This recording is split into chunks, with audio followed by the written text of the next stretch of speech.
Welcome to the Sales Influence Podcast, where we talk about finding the why and how people buy. I'm your host, Victor Antonio. Thank you for joining me. Thank you for lending me those eyeballs. And if you're watching us on the video side, again, love your eyes, love your ears. Keep tuned in. Today, I got somebody who reached out to me in a very unusual way, which I'll tell you about. But I said, you know what? I'm going to have this guy on the Sales Influence Podcast. Please help me welcome my man, Niraj Kapur. Did I get it right? Victor, you got it perfectly. Greetings from Ireland. It's so great to see you. I did tell you that I've always wanted to go to Ireland. Did I mention that to you? Nope, not at all. Did you? I got to tell you this. First of all, Niraj, I've always loved Ireland. I don't know why. I've always loved the old movies from, the Irish movies, the background. Like, I get teary-eyed when I hear Tura Lura Lura. Right? When I hear Bayan Bonnie Braes, I actually get emotional, man. This is a Puerto Rican kid who gets emotional over those two songs, man. So congratulations, man. I would love to visit there one day. Maybe we'll see each other one day in Ireland. If you ever come to Ireland, where I live, I will give you a tour, no questions asked. And if you go to the south of Ireland, I will simply recommend good places to go. They mainly involve alcohol and walks in greenery. Okay, sounds tempting so far. I like the way that you say, you don't say tour, you say tour. So So, Niraj, I'm going to give these folks a background of how we kind of met socially or virtually. So you must have listened to one of my podcasts where I talked about how I love samurai movies. And do you remember which podcast that was? Because I even forgot. I think it was one just before you were talking to Luigi. I heard you mention about samurai, and I thought, I've done so much to try and get Victor's attention. Nothing has worked. So I'm going to now look up the samurai. So I Googled samurai and business. 5 articles came up. I read all of them, and I sent you the most interesting one to get your attention. Because by saying your past podcast guests, like Daniel Disney, great friend of mine, I said, congratulations, you've had Daniel, he's a good friend of mine. Nothing. And you had Will Barron on your show. I did a podcast with Will Barron. I sent the link saying, listen to what I've done here. It's going to give your listeners so much value. Nothing. Like, oh, come on. And then third time, this to anybody listening, persistence is so important, but creative persistence is even more important. I read this fantastic book behind me, Virtual Selling by Jeb Blunt. He says one of the best things to do is record a personalized video and send it to somebody to get their attention. I sent a 60-second video. It took me about 5 attempts to get it right. To tell you how much I loved your work and admired you and respected you. Nothing. And then fourth, I promoted your podcast on LinkedIn, tagged you in saying, you got to listen to this podcast. And then you said, thanks. I thought, okay, I got from nothing to a thanks. That's good. So it was 5th time lucky. I heard you mention your love of samurai. And honestly, I expected nothing. Because I've already used my best ideas. I expected nothing. It was just me trying to be a person of value to you. I didn't even mention the podcast. I just said, I think you'd really appreciate this, Victor. Yeah. So it was funny because I didn't realize, was it that many times, 4 or 5 times you tried to Niraj? People want to be on the Sales Influence Podcast. Like every day I get at least maybe 2 or 3 requests to be on this podcast, which is, it's a compliment, right? But it's like I get overwhelmed and people send me, hey, look at this, listen to this. And I go, I can't listen to all this stuff. It's impossible, right? And so when I saw the article, I said, Business Samurai. I go, what? I said, what's that? And I clicked it. I was reading the article. I was like, and I finished reading the article. And we're going to talk about this article as our framework for this thing. I think we're going to title this conversation Sales Samurai. That's what I think I'm going to go with. No idea. Brilliant. Niraj and Victor talk about being a sales samurai. And so I read the article by Luis Romero that you sent, and I was like, oh my God, and first of all, I'm a Miyamoto Musashi, like fanatic, right? And so I was like, what? And then I read this and I was like, I never tied those two together, the 5 rings. So I was like, man, that was like extremely thoughtful. Now there is a lesson in there, right? Oh, absolutely. Listen, you got to give so much value to people and really help them as much as you can. A lot of people don't think about that in sales. All they do is send their product across, reach as many people as possible, because so many people sadly have been badly trained and they're taught to speak to as many people as possible. I disagree with that. I run my own sales coaching and LinkedIn training business. I do not want to speak to as many people as possible. All I care about is having quality conversations with a few people. That's how my business runs. And it's a way more successful business model than just say and spray or reach as many people as you can. Yeah. And I think you're going to be using this example. I got a feeling you're going to be using this example in your training in the future. Here's how I finally got to Victor Antonio, because it wasn't like I got that personal. I go, well, nobody's ever sent me something on samurais. I go, wow, he actually listened to the podcast and remembered that I like samurai movies. And I read it. I was like, okay, any guy who puts this much thought into communicating with me, I said, I'm going to have to. And I got back to you, I think, right away. Well, as fast as I read the article, I was like, great article. I said, okay, let's do a podcast together. So there's a lot. And I've already told the story on the Sales Dojo podcast with Leon and Chris, and they were laughing their heads off. Oh my God, Victor's just been in our show like 3 hours ago. So it was so funny. Everything's been Victor Antonio in the last week. Everything, you know? That's fantastic. By the way, the guys over at the Sales Dojo, those two, it was a great interview. They were very cool. So check out the Sales Dojo, man. I don't know when the interview will come out, but they were such good guys. You know, Chris and Leon were such good guys. So I'm glad you got on their podcast. But anyway, let's jump into this article. And I think, you know, I know as I was reading the article, I was like, God, this would really be, it's titled Business Samurai. But I said, let's tie it into the wholesale samurai. So, because it was your article, man, I'm going to let you lead the conversation, how you want to jump into this article. Okay. Well, before they start the article, I want to give a bio on Miyamoto Musashi because it's so important to people today. In 17th century Japan, he was undefeated after 60 duels. He was also a poet, an artist, and a philosopher. And this goes to show people everywhere, look at how much you can get done if you don't look at social media every 10 minutes. I just have to start the interview that way because people are always complaining of time. But the problem is they're distracted so easily. And in 17th century Japan or in 17th century anywhere, people weren't looking at social media every 10 minutes. They were focused on doing the job properly. And that's why he achieved so much. So if you want to achieve anything in life, focus, focus, focus, focus. Just put all your social media apps on hold. The world is not going to end because you haven't checked how many likes you have on Instagram. Sorry, that was very important to mention that. I love what you just said, is that sometimes we're so focused on social media that we're not working on what we should be working on to get better. It's like, you know, it's like when you sent those links to me. It wasn't that you meant it this way, but it was like, hey, look at me. Look what I've done. I'm a worthy candidate for your Sales Influence podcast, right? And I think sometimes, because I've done that, and I've realized, let me pull back and try to connect with people. That's why when you sent the article, that was totally different.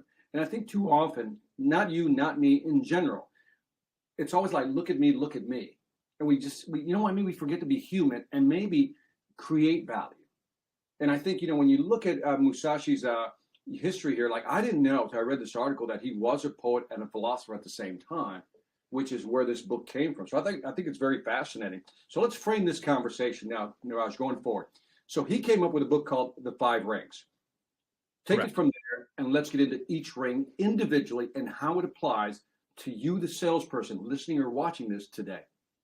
Perfect. So the first ring is Earth. And what it says is a samurai must have great knowledge of swordsmanship, discipline, stand firmly, and have good balance. So how does this relate to the world of sales? Well, in terms of understanding sales, sales is a skill which has to be learned every single day. Without exception, no excuses. I personally believe every sales office in the world should have that as a poster. Sales must be learned every single day without exception. People of our age, Victor, we love books. The younger generation are into podcasts and Audible. That's absolutely fine. But you've got to be learning every single day. And then you have to be taking action. That is how you get good. Most salespeople I see get a day's training, a week if they're lucky. And then nobody trains them for 12 months later. That's not good enough. I look at my family, for example, are Indian. So even though I've got an Irish accent, they're Indian, which means they're all doctors. So they spent 9 years training to become doctors. One of my best friends is solicitor. She spent 5 years. Architects spend, I think, at least 5 years. And yet salespeople spend 1 day. That's just not good enough. You have to be learning every single day, and you have to be taking action.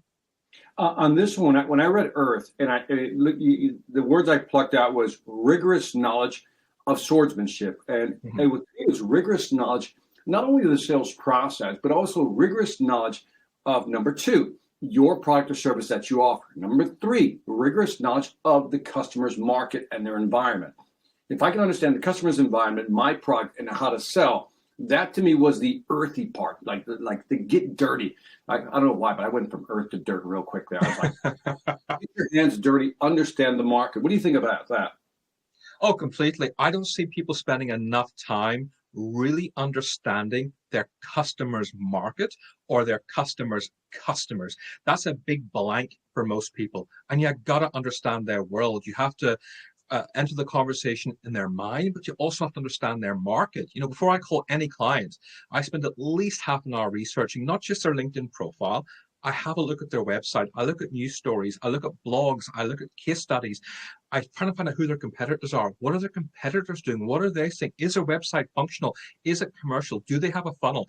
I'm asking myself all these questions. So when I do speak to them, I don't say stupid things like, "Hi, how's your weekend?"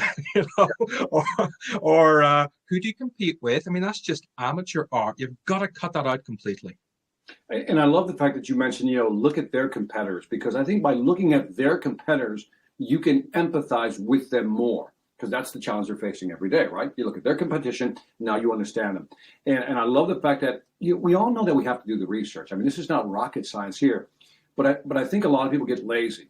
And, what do you suggest to somebody, or what do you do? You mentioned the list that you go through, but do you have some type of method of pulling this stuff together? Because that's a lot of content. So when you're trying to get an understanding, do you have a method or some type of, I don't know, recipe that you go by? So look, I need to know this, and this, and this before I'm going to reach out. What I say to myself is I must research this person and at least have something I can talk about. So I will always look at LinkedIn profile first. I won't say, one thing I used to say is, "Oh, you know this person through a mutual connection on LinkedIn," because a lot of the time people don't know their mutual connection. So I don't say that. If they've supported a particular charity, like a cancer charity or a Prince's Trust charity, then I will mention that, because their charities I've supported. And on my LinkedIn profile, you can see that. Quite a few people, CEOs, play in bands. I'm a drummer in a rock band, so I can talk about playing drums in a rock band. I always try and find something. If I can't find anything personal, then I talk business. I read an article on your website about this, or I saw you being interviewed on YouTube, and you mentioned that. I really like what you said about this, and I'll give a reason why. And then I stop talking, because you don't really get more than 30 to 40 seconds when you cold call somebody. Niraj, you just said something important. I don't want to skip over this because it's too important. You just said, then I give them a reason why, right? You just don't say, "I like that." Then when you add that reason why, or because, that really lets them know, I really read it. I really understood what you were trying to say, and here's why. Have you found that to be the case, that when you start getting reasons why, as opposed to sending the template questions out or statements out, you get a different reaction? Oh, completely. If I use the words because or since or why, I get a different reaction from people, always. And also, I often twist that around, Victor. So I'm a business owner. I get sold to every day. Not as much as I should, which always surprises me how lazy people are picking up the phone. But when someone sells to me, I always give them 30 seconds, because I know how difficult it is cold calling. I do. After 30 seconds, I stop them and say, "Do you mind if I ask, what do I do for a living?" And either it's completely blank, or I can hear really fast typing on the keyboard, or they're Googling my name, and they go, "Sales coach," And I'm like, no. And then I said to them, "Do you mind if I ask, why would I do business with you if you haven't taken the time to research me?" That's bad. That's a good way of catching them. I love that. That's funny. Hey, I got to ask you a follow-up question, because you added something to me. I was like what people add to my understanding. I always had because and why as a reason why. For example, when I read something and I'm reaching out and I make a statement, here's because, or why, here's why. But you added the word since. How would you use that? Give me an example of that.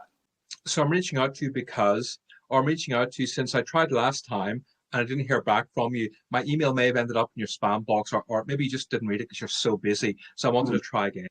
I always try and put myself in their world. And then when you didn't respond to me the first 4 times, I never once said, "You know what? Mark Hunter responds to me." I never said that. I thought, you know what? You're a busy guy. You're busy with a podcast, busy running a business. Maybe you're speaking at a virtual event. There's probably so many things going on in your world right now. I try to understand rather than criticize, because anybody can criticize. It takes no effort or talent, but it takes an effort to really understand somebody's world. And that's why I was patient with you, and that's why I kept persisting, because I know how busy you are. Smart man. So you understood. So now let's go to ring number 2. The first one was earth, which is really about knowledge and understanding, practice, discipline, good balance. Second ring, Niraj. Second ring is water. So a samurai must be able to move his body and handle his sword. in a way, imposing his own rhythm in combat while disrupting that of his opponent. And I take that in business as meaning flexibility and looking at things from different points of view. So for me, a good example of flexibility is virtual selling. So whenever you go see a client, you've got to do the research, you wear a really nice suit, you have a shower, you get prepped up, you go see them.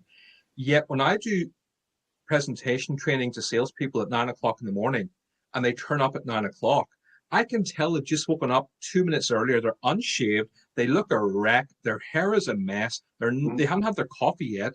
They just haven't done the preparation. And you got to understand, virtual selling is just as important. You have to do the same prep as if you're going to see a client face to face. When I read the water ring is my favorite, by the way. Of all 5 rings, this is my favorite. Because again, a samurai, this part about a samurai has to move his body and handle his sword in a fluid yet overwhelming fashion. I was like, in a fluid and overwhelming fashion.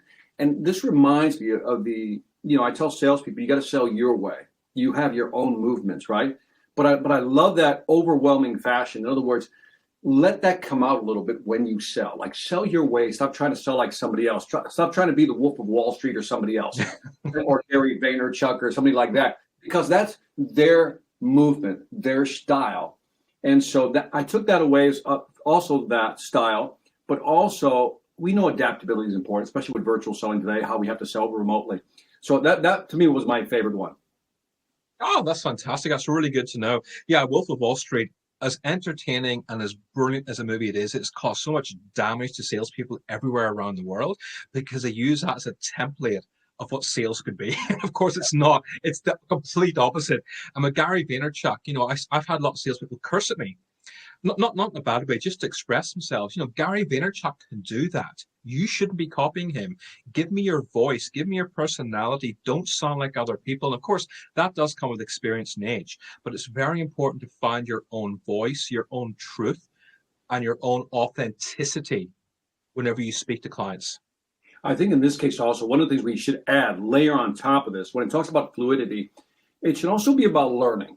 By that I mean is that, we're in a market that everything's changing. We have now, platforms, sales engagement platforms, intelligent CRMs, and all this new technology, AI, machine learning coming at us, business intelligence, data we can use. And I see that, I'm starting to see a fissure, a divide between those salespeople who want to stick to the old way of selling and then the new salespeople. And I think this pandemic has made this quite apparent now, that those who used to be field salespeople are having a harder time adapting to this remote selling because they're not willing to embrace the technology. What's your take on that? I completely agree. I see people using age as an excuse. So one thing I've been saying to everybody for 3 months now is my business up until last October did good. It wasn't amazing. It was good. But since October, it's been amazing because I've embraced video twice a week. Now, have a look at my face. I get so self-conscious in front of the camera. I got massive nose. I got huge ears. I look like Shrek, for crying out loud. Literally an Indian Shrek. That's what I look like. I hate seeing myself on camera. But if I don't do anything, my competitors will. My business is in trouble. So I just overcame my fear and did it anyway. You've just got to stop using age as an excuse. And you have to stop using fear as an excuse for not achieving what you want in life. By the way, if you're watching this on, or if you're listening to this on audio and you're not seeing him visually, he is totally over-exaggerating. So if you're watching that video and you're expecting to see a Shrek, you're not going to see a Shrek, an Indian Shrek. You're not. So I think my friend here, Niraj, is just suffering some type of, I don't know, some issues with your own face. But you look fine, brother. You look great, man. Okay. Thank you, Victor. By the way, out of curiosity, I think we should pause here. Like, take almost like a mental intermission here.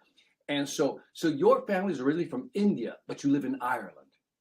Yeah, my grandfather's cousin. So if you imagine late 1940s, you had India was split into 2 countries, India and Pakistan. It was one of the biggest wars ever. 1 million people killed. Muslims had their own countries, and this caused a big war. Right. So there was a big problem with jobs, and my grandfather worked in railway lines, and there was just very little work, very little money, but very little hope for the future. And his cousin came to London, and London is the greatest city in the world now and has been for decades. But in the 50s and 60s, there were signs everywhere, no black people, no Irish people, no dogs, and that went on for a long time. So it wasn't very warm and hospitable. So after that, no luck in London. My grandfather's cousin went to the Irish countryside, the north coast of Ireland, where people are so friendly, really nice. They welcome into your homes. And he wrote to my grandfather saying, you got to come here. So he took his family, including my father, who was 9 years old, on a boat. It took weeks going from India all the way around the tip of Africa, all the way up north. Everybody on board is being ill. And then after weeks, they arrived in Northern Ireland. And my father and my grandfather were one of the first Indians in 1952 to arrive in Northern Ireland. And people were kind of, you just stare at them all the time because nobody had really seen people of color before.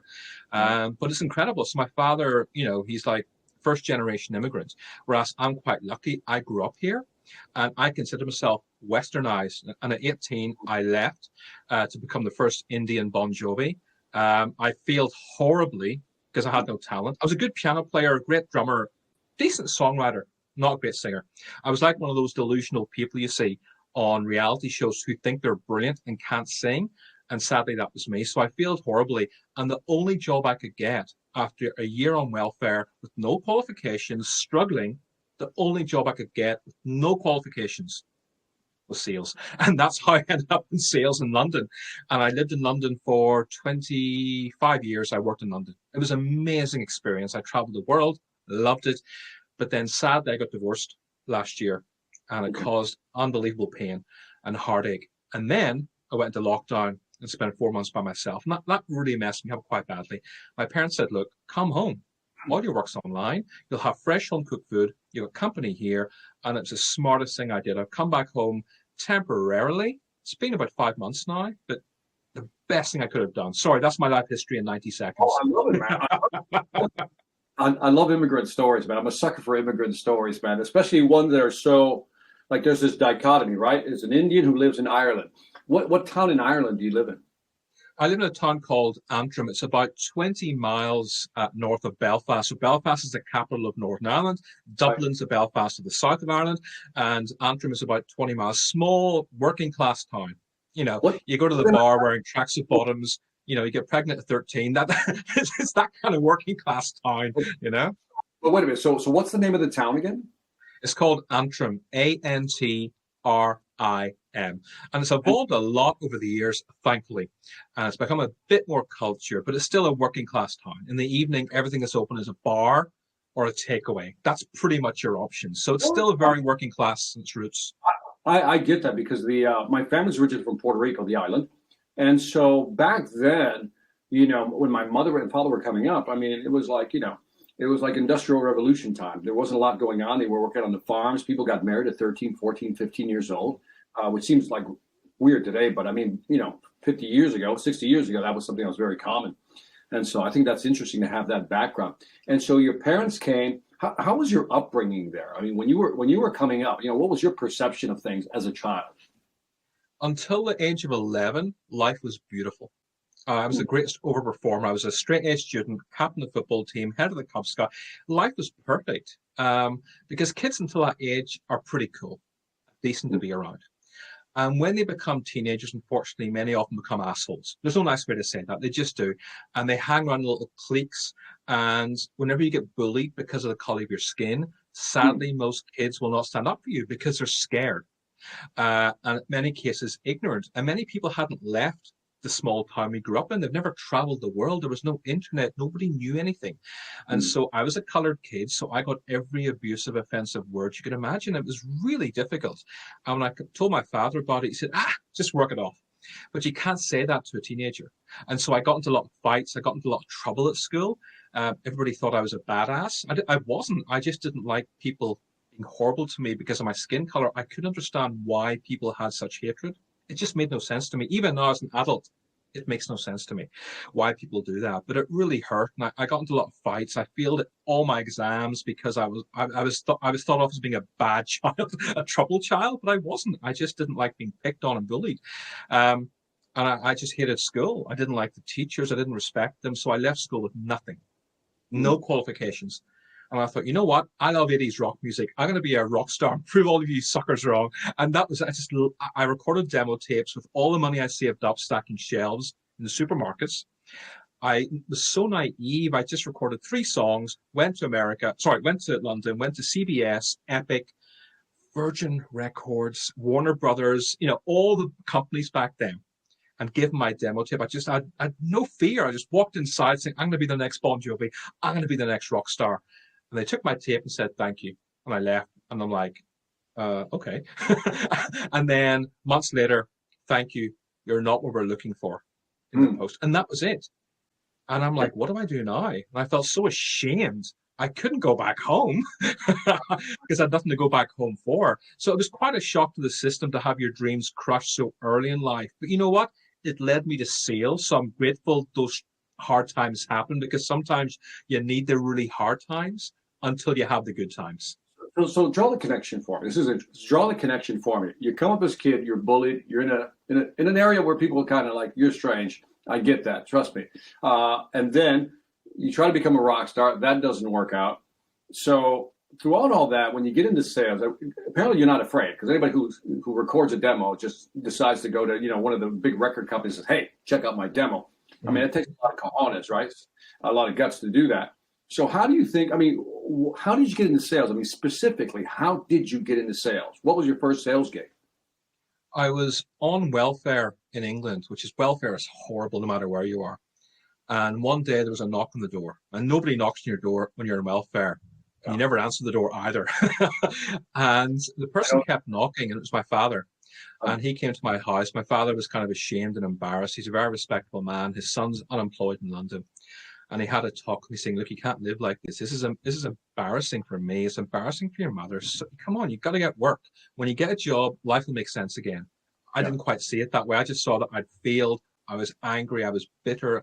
I blamed everybody except myself, because I didn't understand at that young age, you're 100% responsible for your success in life. I didn't understand that. And we looked for jobs, and I was qualified for nothing. But back in those days, a British newspaper called the Evening Standard had jobs every Friday, like classified jobs. Our top salesperson earned £2,000 last week. No experience required. I'm like, £2,000? That's like 3,000 American dollars. Yes, I'm going to be a salesperson. So it was done purely for financial reasons and because I needed no skills. And when I went for the interview, Victor, within 10 minutes, they hired me, and I thought, yes, I'm a natural born salesperson. And I started the job, and they gave me a script, like an A4 script. And goes, so you have 1 hour to learn this. Yeah, pause before you go too far. So why do you think you got the job in 10 minutes? I thought it was because I was brilliant, but I realized that had nothing to do with that. They were just hire 20 people, get them the phone, one will survive, get rid of the rest. But again, I didn't know that, You walked out and thinking, that's how good I am, right? But nothing. And so now you're in sales. Yeah. And we'll get, by the way, for those listening, we'll get back to the 5 rings, the last 3, but this is interesting. So now you're in sales for the first time. Walk me through the process. What did you discover right away? Because maybe there's some people who are just jumping into sales right now. And I guess I want them to hear your journey, your story in sales. Yeah, sure. So after the first job, I lasted, I think, 4 days. I then went looking for a job that would offer me training. And I found it very difficult. And luckily, I found a company called Centaur Publishing, who in the 1980s and 90s were a beast of a company. They had 50 magazines. They were so respected in the business-to-business space. And their flagship title was Marketing Week. So I wanted to work there. And I'd applied, had no luck. So I just walked right in one day. Luckily, the receptionist was Irish. And she took pity. It's your Irish swag here that's making me. What was it? That first job you got, the $2,000 a week. Talk to me about that one. What happened there? Oh, I didn't get that was the job. I lasted 4 days in that job. I just left because they gave me a script. I read the script over the phone. Somebody would give me an objection, and I didn't know what to say, because in the script they gave me, there were no objections. You just have to read the script, and I'm like, there's a boss going, say this, and it was such a bad way to teach. You can't teach something like that. When someone goes into sales, Victor, you have to give them training. You have to do role plays. You have to support them. You don't just say, get on the phone, here's a script. It was just so badly done, so disorganized. And in an environment of maybe 100 people, probably 5 people were making £2,000 a week, but everybody else was broke and earning nothing because there was no training involved. And it was a miserable, depressing place to be. And it was all men. as well. It was just all men. And I'm like, there has to be more to life than all of us stuck in offices like sardines, Right. sweating our asses off in the summer heat with no air conditioning in London. I just felt there had to be more to life than this. So after 4 days, I left that job and I started looking for jobs I could get training in. And that's when I applied to Centaur. And thank God I got that week's training because, they didn't get back to me.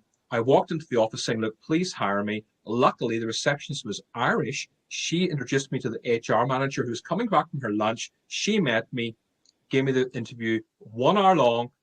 I started the job on Monday and I got a week's worth of training. It was spin selling by Neil Rackham. It was Dipita. It was AIDA. Pretty basic stuff, but enough to get me by for the first few years. And that was how I started selling small classified adverts in the back of a magazine for £10,000 a year. What's that?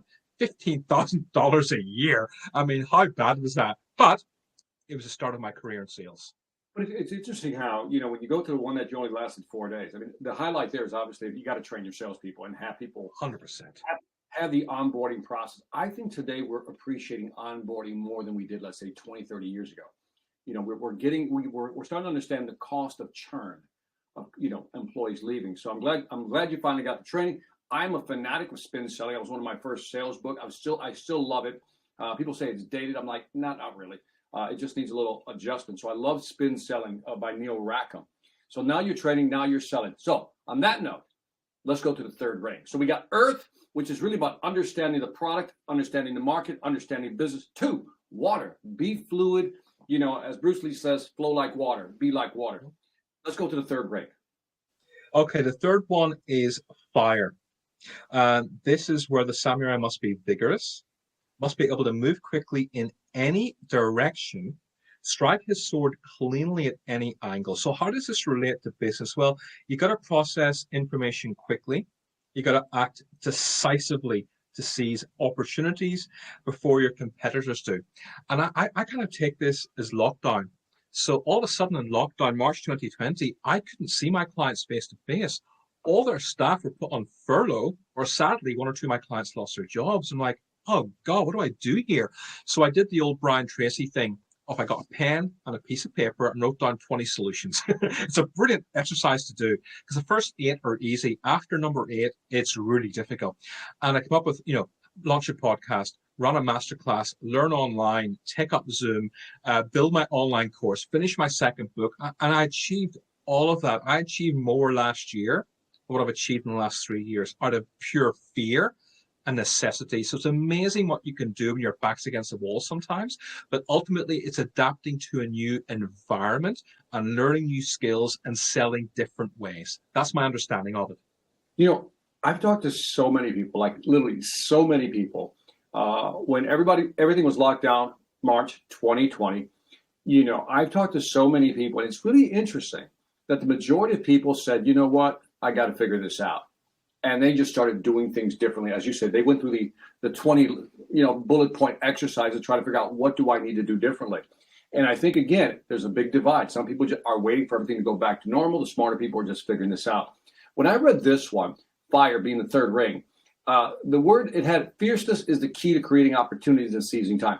That word fierceness, I think I love that one when it comes to wind, right? Because, or fire rather. When you look at fire, it's about striking with the sword, right? But striking aggressively. When you decide that you need to move in a certain direction, you don't do it hesitantly.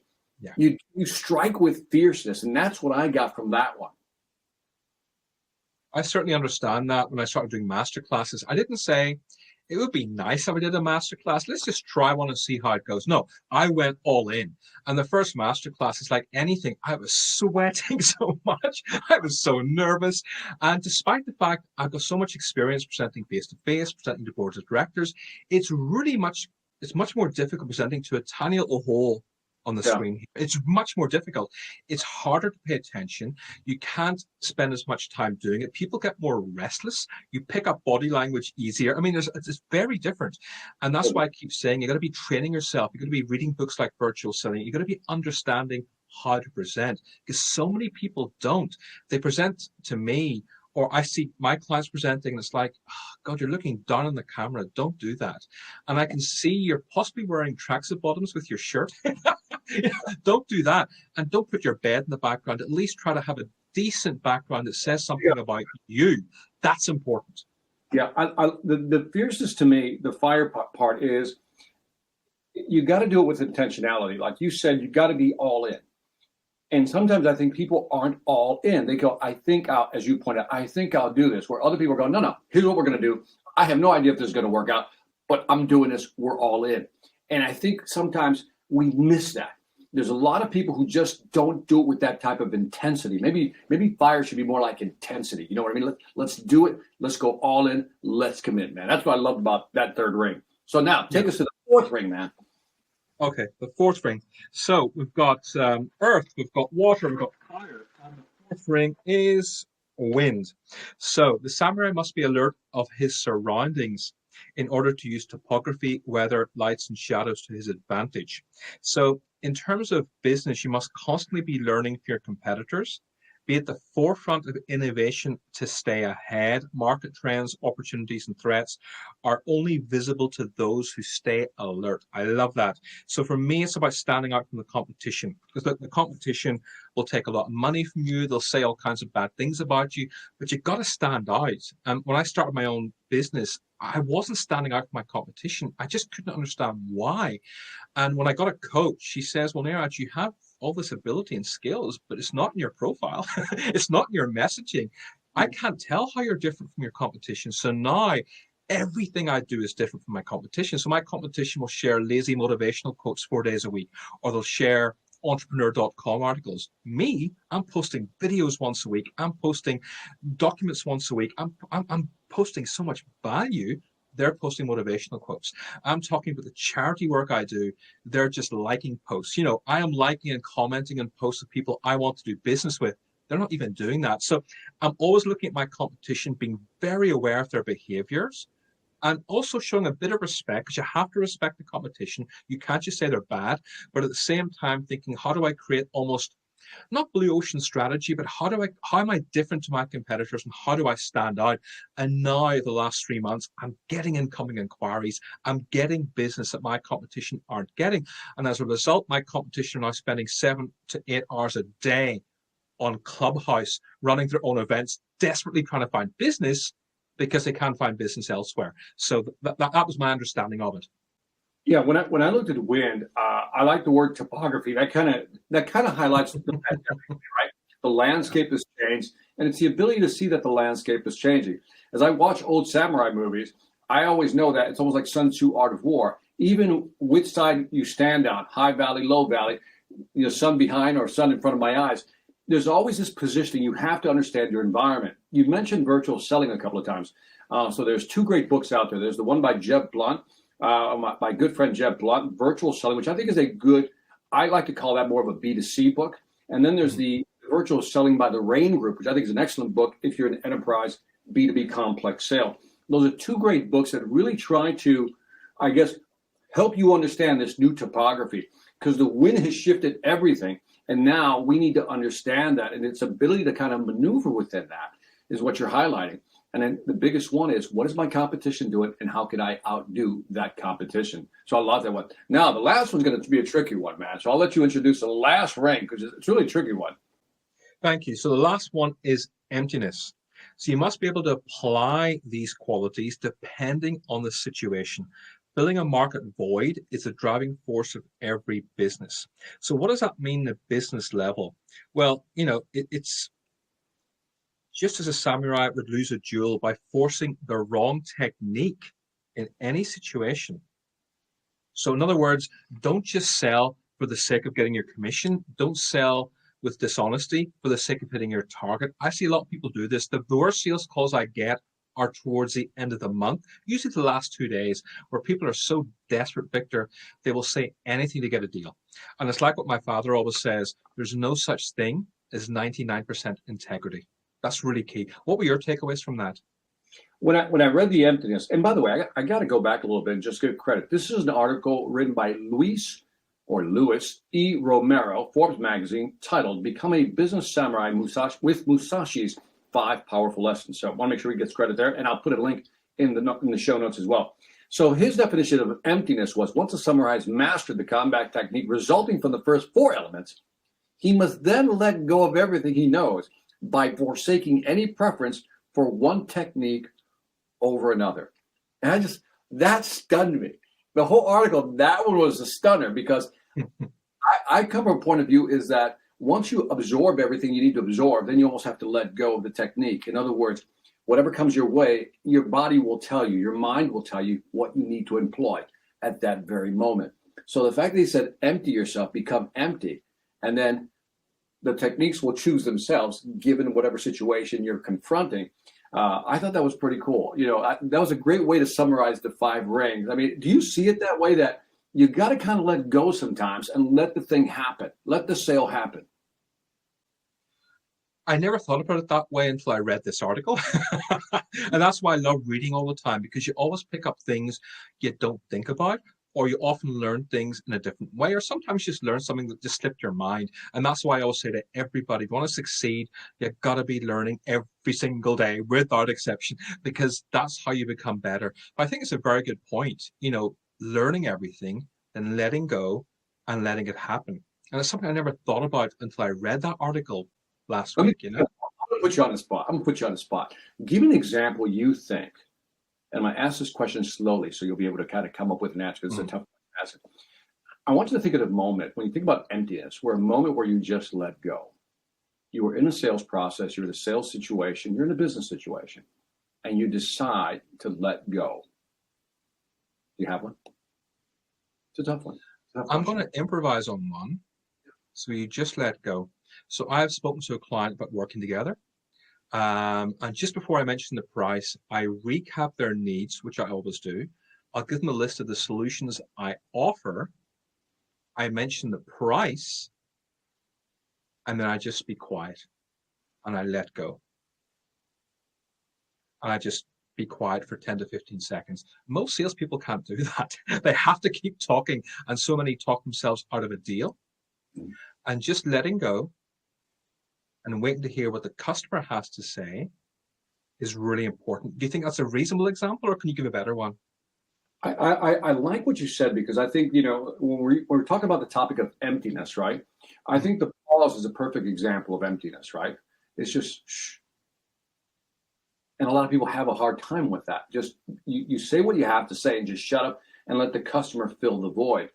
And when I think about emptiness like that, I'm always thinking about, I did everything I could in that sales process that I knew I could do, and I did it to the best of my ability. I'm very satisfied with what I did.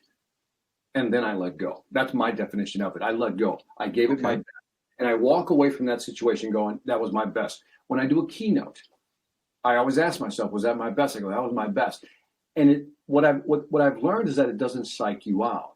For example, when I do a keynote, I know in my head that if the audience doesn't react, I know what I'm delivering is good, right?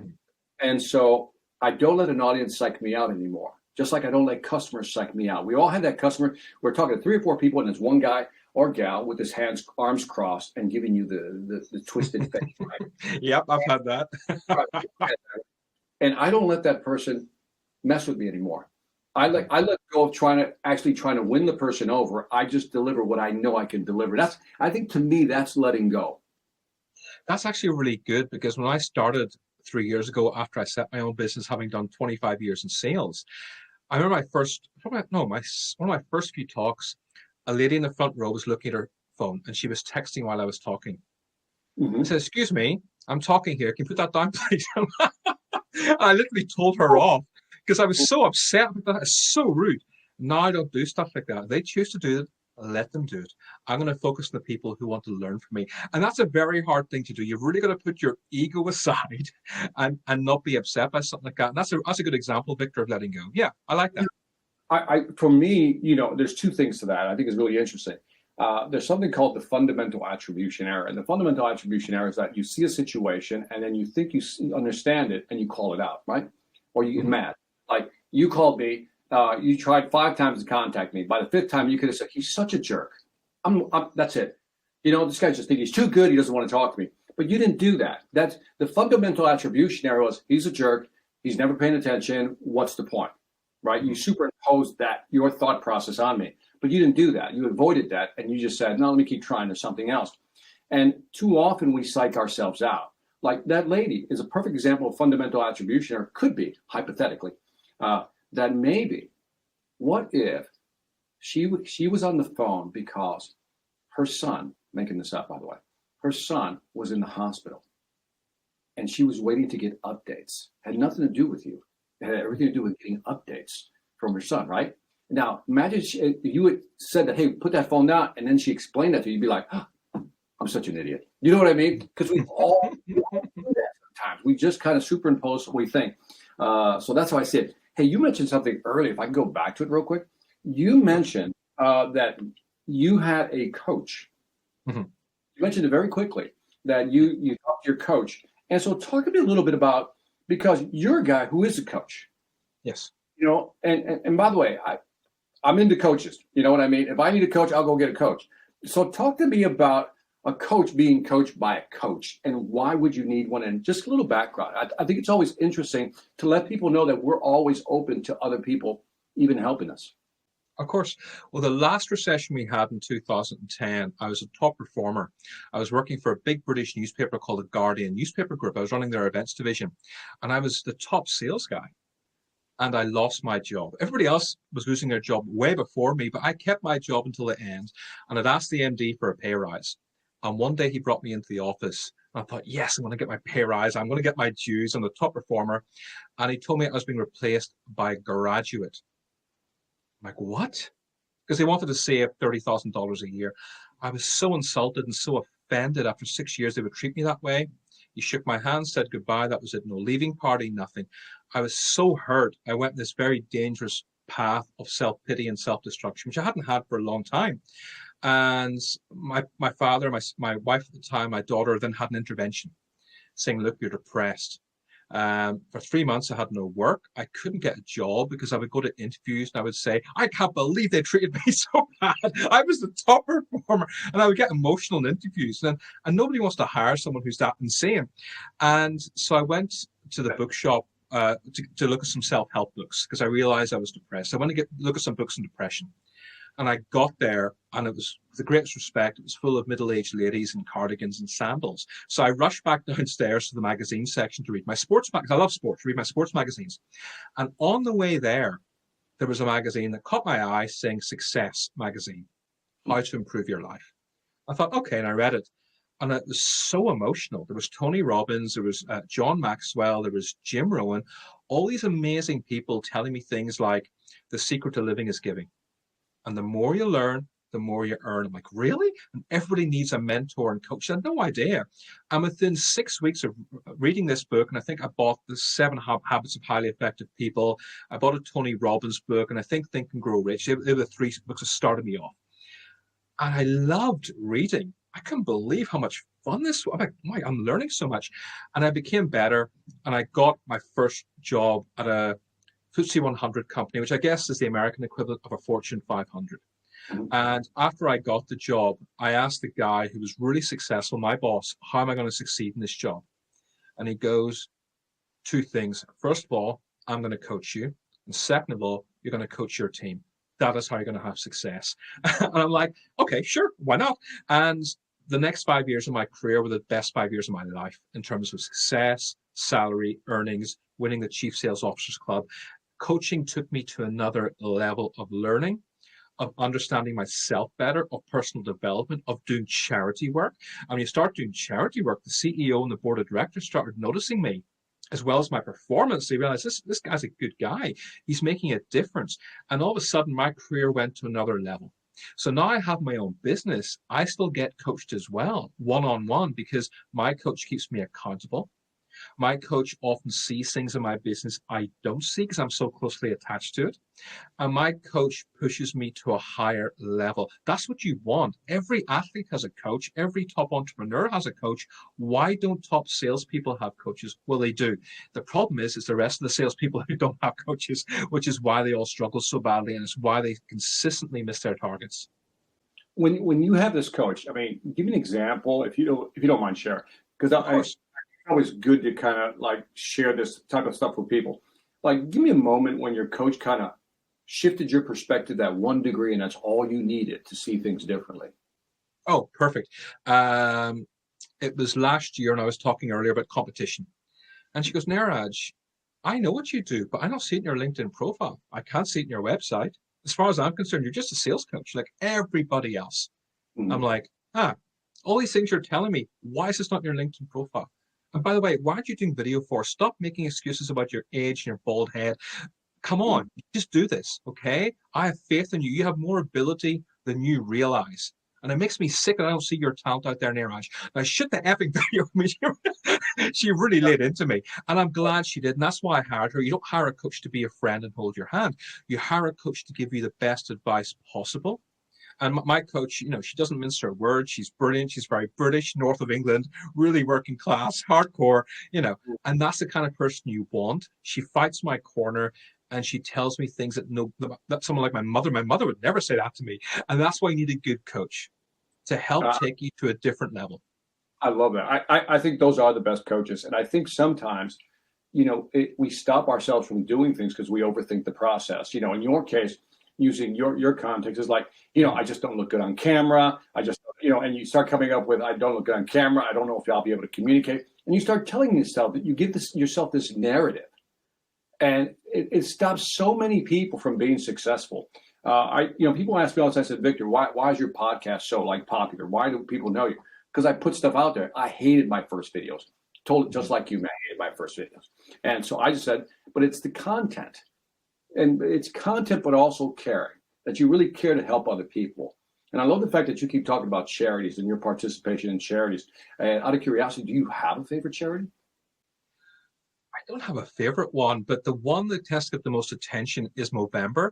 So Movember is a men's cancer charity where you grow a ridiculous mustache for charity. And one year somebody in LinkedIn said I look like Saddam Hussein.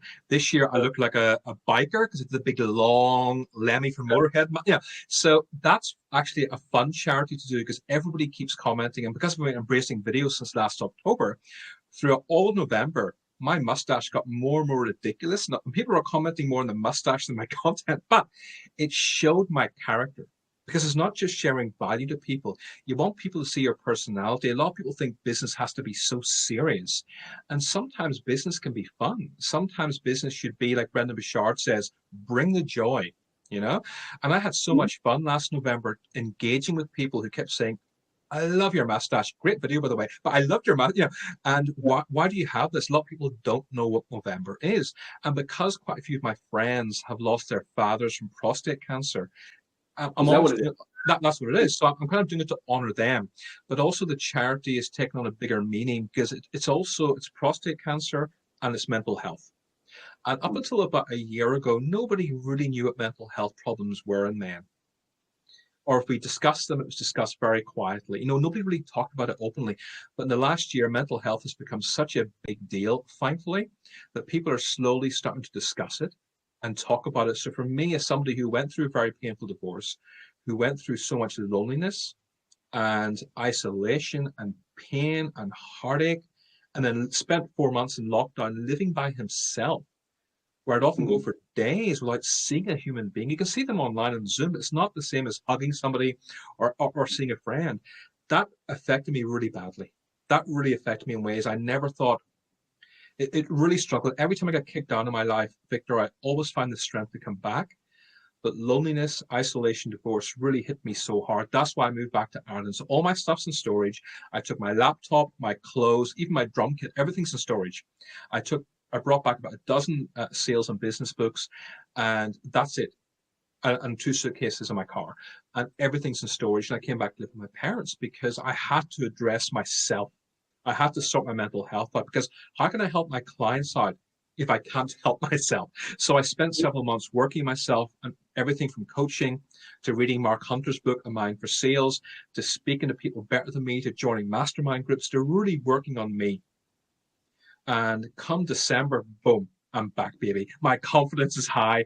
I am just fired up. I cannot wait for lockdown to end so I can get back to England. I'm missing my daughter, who's at university. I haven't seen her for almost 5 months now, you know? So I'm just raring to go. But obviously, with COVID-19, I'm being very respectful of the environment and the conditions, and nothing's going to happen, sadly, until probably April or May 2020. Yeah, I think we're all guessing at this point. One of the things I like about what you said, though, is that I think it's really interesting going back to the charity piece, because you in a sense you've elevated the profession of selling, because most people think that selling is just about a commission check making money, and I've always said that it's about making money, because we all quid pro quo, right? Value for value. We want to make money, but we also want to help companies or individuals grow. And I think you've added the third leg to this beautiful stool or table, and that is the charity piece, which is also giving back to those charities that you really buy into. In your case, it means something to you. And if you're a salesperson listening to this, man, it might be something to kind of add into the mix, because you tell me, I don't want to put words in your mouth, but the ability to give back, charity, because you decided, not because somebody else told you to do it, because that's what you want to do, has to be fulfilling. Oh, 100%. A lot of people say, I'm not going to give to charity until I'm rich. And I say to them, well, I'm sorry, you're never going to be rich then. I gave to charity when I didn't have money. When I was rebuilding my life after losing my job in a recession, I was not in a position to give anything, but I still gave 5%. And then 6%. And when I was getting my commissions coming in, then it went to 10%. And now I still do that, but obviously my 10% is less because when you work in a big corporate company, your salary is just higher. I'm only 3 years into running my business, so I'm getting better and better and better, but my salary isn't what it used to be. But it doesn't bother me. But the fact I can help charities with LinkedIn training, with sales training, with their newsletters, all for free, is very fulfilling. But they're charities that mean something to me. The cancer charities is because I've lost friends from breast cancer. I know what it's like. I have friends who've lost children from cancer, which is horrifying. So last week I announced publicly that I'm supporting this charity for 12 months, the Henry Allen Trust, because you have to do stuff.